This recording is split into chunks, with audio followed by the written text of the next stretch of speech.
네, 선무회자 스님과 마음으로 찾아가는 108산사 영상순례.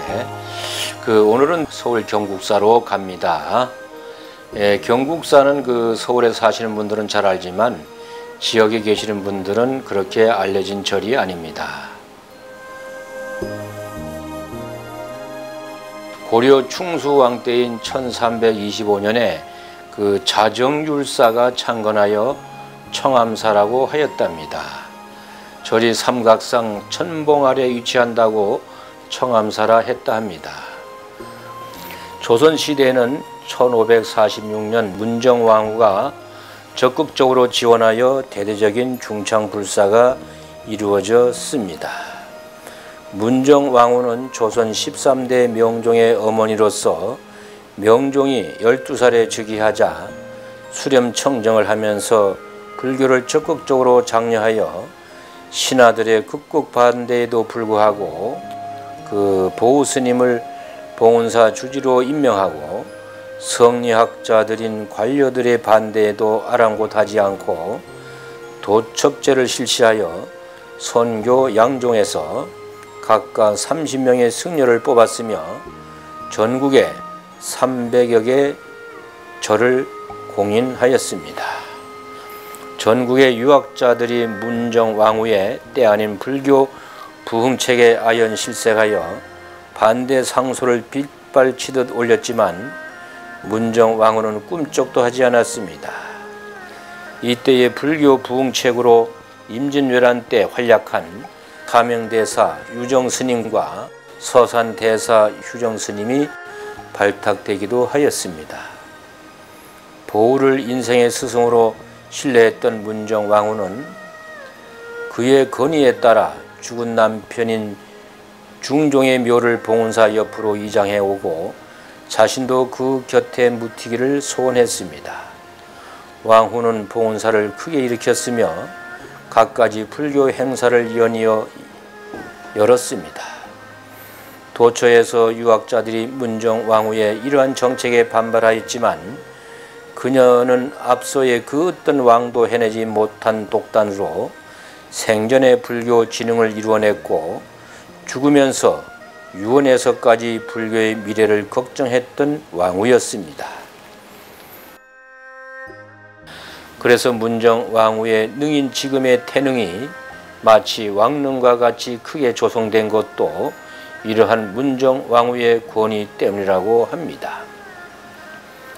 이러한 문정왕후가 자신의 아들 명종 대신 국가를 경영하면서 나라에 대한 경사가 계속 생기고 끊어지지 않도록 하는 뜻에서 청암사를 경국사로 이름을 바꾸었다고 합니다.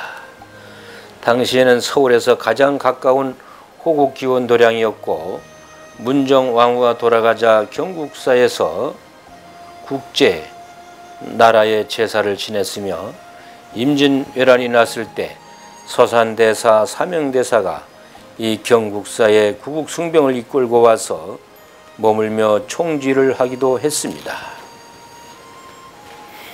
근래에는 한국 불교의 대표적 학생이면서 대한불교 조계종 32대 총무원장을 지낸 지관스님이 1979년부터 추석한 곳이기도 합니다.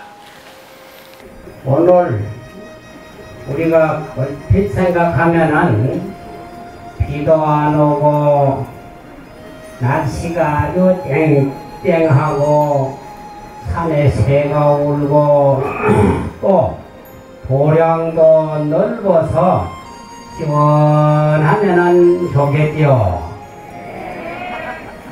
그렇지만은 꼭 그것만은 좋은 게 아닙니다. 항상 대비를 하라는 게 대비하라는 말이 마음을 붙잡고 방심하지 말고 조심하고 살아간다면은 다가오는 장애라든지 다가오는 그런 나쁜 계획을 극복할 수도 있고 피할 수도 있다.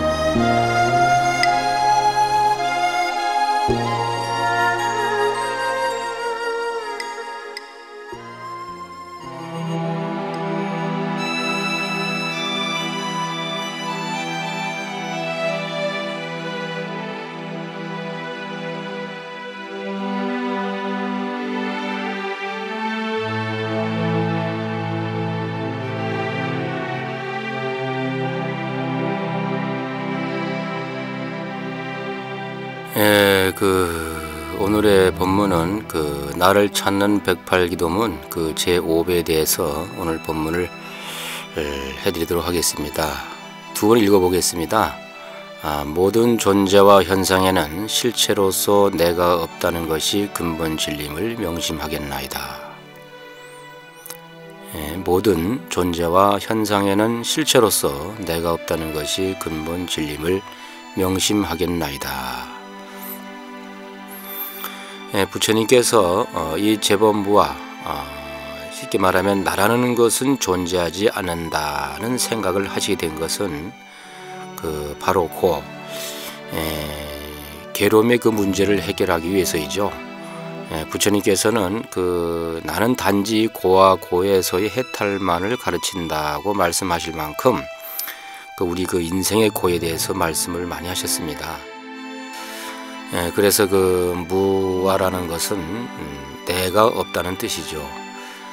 여기서 나라는 것은 태어나고 죽음이 있고 또 이름이 있으며 또 성내며 어리석은 나 말고 또 영원하고 불멸한 존재, 또 실체적인 나라는 것이 없다는 뜻입니다.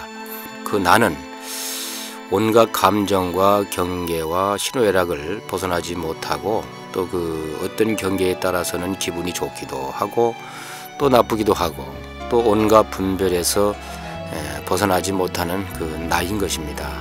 그래서 재범무아는 쉽게 말하면 모든 존재에는 흔들리지 않고 고정불변하는 실체적인 나라는 것이 없다는 그런 뜻이 되겠습니다. 재행이 무상하다라고 하면 사람들이 쉽게 인생 무상이나 또 무상한 세월 등으로 쉽게 받아들이고 이해를 하지만은 재범무아는 어째서 이렇게 살아있는 나라는 것이 있는데 없다고 하는가 하고 쉽게 이해하지를 못하는 분들이 많습니다.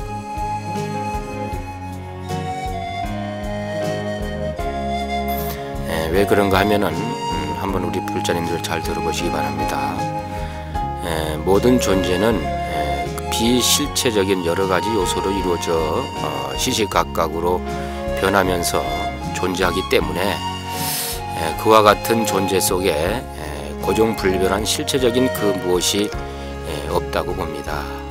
예를 들어 우리가 타고 가는 이 버스라고 할 때 버스의 실체는 과연 무엇이겠습니까? 헤드라이트, 또 아니면 타이어, 또 차체, 또 핸들 등등 이런 하나하나가 모여서 버스가 되는 것이지 버스 자체가 실체적으로 있는 것은 아니거든요. 그렇다고 하면 이렇게 우리 108산사 순례에 참여하고 있는 이 자리에 나는 무엇이란 말인가 하고 이렇게 의문이 들게 되죠. 그래서 재범무아라고 할 때 현상적인 존재까지 부정하는 것이 아님을 주의하시기 바라겠습니다. 버스를 부정하고 또 버스가 없다고 하는 것이 아니란 말이죠. 지금 여기 이 자리에 있는 것은 분명 나이지만은 이런 내가 언제나 또 언제까지나 존재하는 것은 아니죠.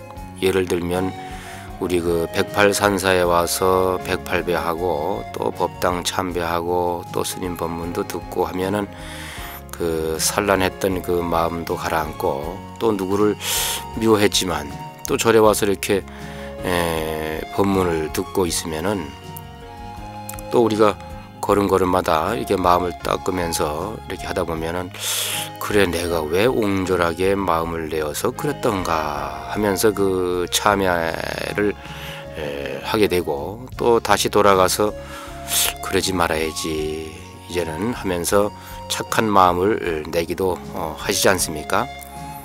그러나 다시 또 집에 가서는 마음이 틀어지기도 하고 또 아니면 정말 용서해 주기도 하게 됩니다. 이럴 때 참회에서 후련한 나와 또 못마땅해서 속이 뒤집어지는 나를 같다고 볼 수는 없는 것이지 않습니까?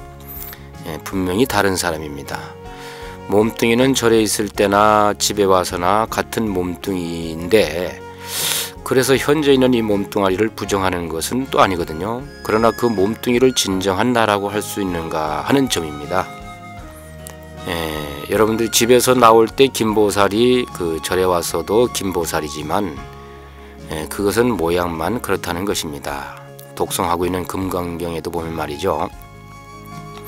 그 범소 유상 계시현망 약전재상 비상 직전열애라 하여 그 모든 상인 것은 다 허망한 것이니 상이 아님을 보면 바로 열애를 볼 것이라 이렇게 한 것도 바로 여기는 그 김보살이 진정한 김보살 자신이 아니라는 그 이야기 되겠습니다. 우리는 그 변하지 않는 또 눈에 보이지 않는 실체를 보지 못하니 그냥 그 모양을 보고 나라고 합니다. 그러나 이런 나는 진정한 그 내가 아니죠. 그러면 변하지 않는 나라는 것이 있는가? 이것을 이제 그 부처님께서 아무리 찾아보아도 없더라는 것입니다.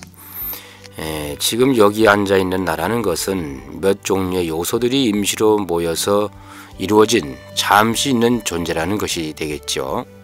그래서 우리 그 불교에서는 그 사람의 몸은 그 지수화풍으로 이루어져 있다고 봅니다. 이런 것이 이제 진정한 나라고 하면은 언제까지나 존재해야 함에도 그 죽으면 또 그냥 흙으로 돌아가지 않습니까? 흙으로 돌아가고 불로 돌아가고 바람으로 돌아가고 물로 돌아가고, 그래서 지수화풍으로 이루어졌던 뭐 이 4대 육신이 또 지수화풍으로 돌아간다고 하지 않습니까? 그러면 그때 나는 과연 어디에 있습니까? 흙 속에, 아니면 무덤 속에 있습니까? 아니면 저 허공에 있습니까? 아무 데도 없지요. 잠시 존재하는 것, 이것을 나라고 할 수는 없는 것입니다. 그래서 그 이제 나라는 것이 이제 존재하지 않는구나 하는 것을 확실히 이제 우리가 그 이해하게 될 때 이제 우리는 그 어디에도 이제 더 이상 그 집착하지 않게 된다는 것입니다. 만약에 그 집착이 없어지면은 욕망이 사라지게 되고, 또 그 욕망이 소멸되면 바로 그 괴로움도 사라지게 되지 않겠습니까? 부처님께서도 괴로움을 벗어날 길이 없는가 하고 깊이 생각하니까 결국에는 방법이 없다는 것을 아신 것입니다. 결국에는 나라고 하는 것이 있다면 그 언제까지나 괴로움은 벗어날 길이 없다는 것을 아신 것이죠. 그래서 그 이 몸뚱이를 나라고 생각하는 한 그 어떤 이론과 사상이 있어도 그 우리 인간이 느끼는 그 괴로움은 벗어날 길이 없답니다. 그래서 그 타 종교에서는 그 괴로움을 절대자가 해결해 준다고 한 것이죠. 그러나 부처님께서는 그 나라는 것이 존재하지 않는다는 것을 깊이 깨지신 것입니다. 괴로움을 받을 주체가 없는데 무슨 괴로움이 있단 말인가 하신 것이죠. 우리 그 보살님들께서는 그 이 스님이 아무리 이야기를 해도 그 이 몸뚱이가 참나라는 생각을 버리지 못하는 분들은 석가모니가 아니라 온 법계의 불보살이 모두 다 와서 가르쳐도 그 괴로움에서 벗어나지 못합니다. 그래서 스님들은 이 몸뚱이를 헛개비와 같은 것이며 또 헌옷과 같은 것이라고 하는 것이죠. 죽는 것은 바로 그 옷을 벗어버리는 것과 같다는 것 아니겠습니까?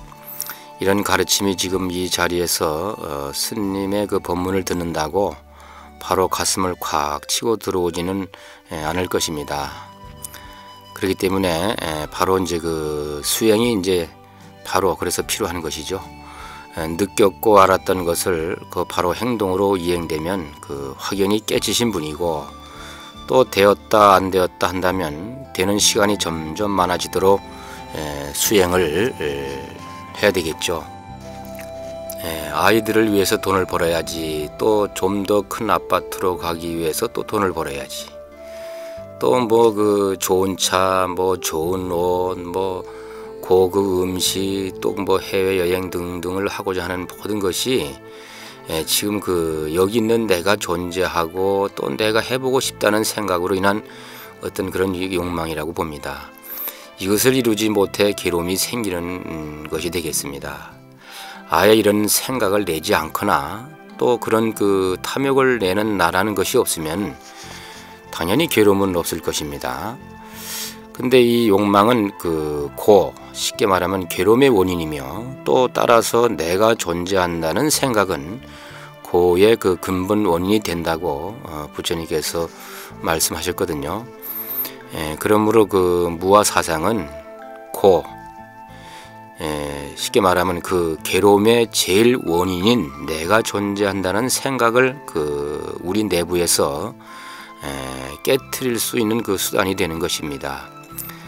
내가 존재하지 않는다는 그 무아 이론의 가르침은 욕망을 피하기 위한 그 하나의 좋은 방편으로 고안된 것이라고 볼 수 있겠습니다. 그래서 부처님께서는 인도의 그 사르나트 녹야원에서 그 첫 설법을 하실 때부터 그 욕망이 고의 원인이라고 되풀이해서 가르치셨습니다. 그래서 우리 불자님들도 항상 기도를 하실 때 욕망을 덜어내는 기도를 해야 한다고 하지 않습니까? 우리 스님들 본문 속에서도 보면 항상 욕망에 집착하지 말고 탐욕에 집착하지 말고 항상 욕망을 덜어내는 기도를 해야만이 행복의 과일을 딸 수 있다고 항상 스님들께서도 본문을 논의하고 계십니다. 또 그 잡아함경 권 39에도 그 부처님께서는 무릇 모든 괴로움이 생기는 것은 모두 다 그 애욕으로 말미암 나나니라고 말씀하신 것이 있습니다.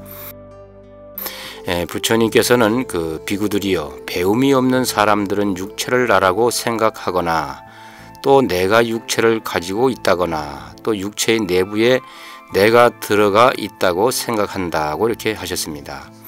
부처님께서는 항상 변하는 우리에게 고정불변하는 나라는 것이 있다고 생각하는 데서 괴로움이 생기게 되는 것이니 이것을 다 놓아버릴 때 우리는 그 걸림이 없다고 이렇게 하셨습니다. 부처님께서는 바로 이 괴로움을 해결하기 위해서 이 재범무화를 설법하신 것입니다. 초기 경전에 보면 나라는 것이 없다는 무아 이론 때문에 그 부처님의 많은 제자들이 자살하는 사건들이 있었답니다. 그리고 이 무아 사상은 우리의 존재를 파괴하고 또 허무주의로 빠지게 하는 것이라고 비판을 받았지만 부처님께서는 지금 여기 현실에 존재하는 나를 부정하는 것이 아니었습니다. 오히려 현재 여기 존재하는 내가 왜 이렇게 괴로움을 당하고 고통을 받는가를 생각해 보니 실체적으로 그 고통을 받는 것이 실체가 없다는 것을 깨달으신 것입니다. 또 그러지 않고는 현실적으로 받는 그 생로병사, 태어나고 늙고 병들어 죽는 그 생로병사, 또 사랑하는 사람과의 그 이별하는 애별리고, 또 미운 사람을 만나는 그 원중해고, 또 무언가 내가 구하고자 하는데 구해지지 않는 구부득고, 오음성고에 이런 괴로움을 해결할 수가 없었던 것입니다. 지금 당하고 있는 것이 나이지만은 과연 이 나라는 것이 언제나 이대로 있는가 하고 보니 그렇지 않다는 것을 깨치신 것이 바로 재범무아이고, 또 이것이 밑바탕이 되지 않고서는 고통 괴로움에서 벗어날 길이 없음을 아신 것입니다. 그러면 다시 한번 읽어보도록 하죠. 모든 존재와 현상에는 실체로서 내가 없다는 것이 근본 진림을 명심하겠나이다. 모든 존재와 현상에는 실체로서 내가 없다는 것이 근본 진림을 명심하겠나이다. 내가 재범무아를 알고 있고 그 가르침이 내 가슴과 생활 속에 또 내 몸의 세포까지 파고들었을 때 바로 내가 재범무아로 사는 것입니다. 그렇게 되면은 나에게 오는 모든 경제적 또 그 물질적 또는 그 정신적 고통과 괴로움은 자연히 소멸되어 없어지리라고 이렇게 봅니다. 또 우리 불자님 모두들 재범무아를 생활 속에 온몸 가득히 실천하실 때 우리는 고통과 괴로움이 없는 참나를 찾아갈 수 있으리라고 봅니다. 다 같이 성불하십시오.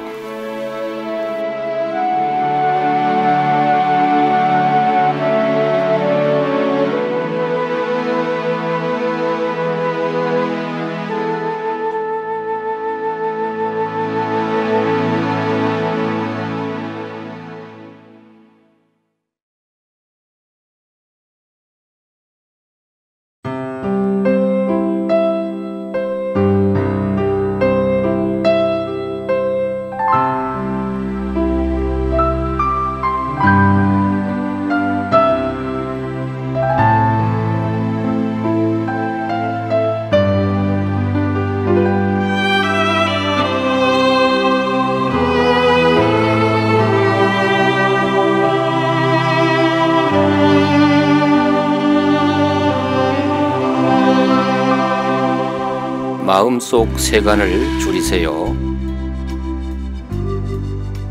우리들 마음은 복잡한 세간으로 가득 차 있는 집과 같습니다. 너무 복잡해서 다닐 수도 없고 편히 앉아 있을 수도 없습니다. 장롱도 없애고 침대도 없애고 소파도 없애고 마음속 세간을 하나씩 줄여가시길 바랍니다. 그러면 원래 집이 어떻게 생겼는지 모습이 드러납니다. 우리들 마음이 온전하게 드러납니다. 어떤가요? 생각보다 마음이 꽤 넓지요?